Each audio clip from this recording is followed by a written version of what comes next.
তারপরে যেহেতু চলে গেছে তো চলে গেছে, তাই না?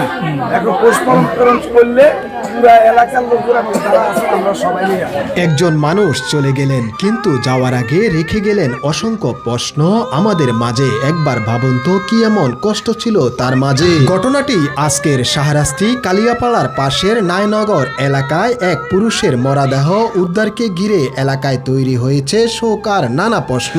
ঘটনাস্থলে শাহরাস্তি থানার পুলিশ ভাইয়েরা স্থানীয় মানুষের সহযোগিতায় প্রয়োজনীয় আইনগত প্রক্রিয়া শুরু করে। উপস্থিত থাকা লাল গেঞ্জি গায়ে দেওয়া এই ব্যক্তি সবাইকে শান্ত থাকার লক্ষ্যে বুঝিয়ে বলে চলে যাওয়ার মানুষটি চলে গেছেন। এখন রাষ্ট্রীয় আইন অনুযায়ী পরীক্ষা নিরীক্ষা হলে প্রকৃত ঘটনা জানা যাবে। এরপর কারো মনে কোনো বিভ্রান্তি থাকবে না। আমি শরীফুল্লাহ বলবো, এই মুহূর্তে আমাদের সবচেয়ে বড় দায়িত্ব গুজব নয়, সত্যের অপেক্ষা করা।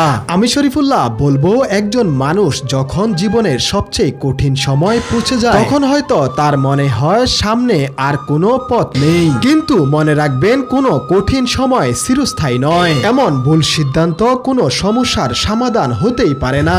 আপনার পাশে হয়তো এমন একজন মানুষ আছেন যিনি নীরবে কষ্ট করছেন। তার সঙ্গে একটু কথা বলুন, একটু সময় দিন, পাশে দাঁড়ান। একটি সহানুভূতির কথা হয়তো একটি জীবনকে নতুন করে বাঁচার সাহস দিতে পারে। ভালো লাগলে ভিডিওটি শেয়ার করুন।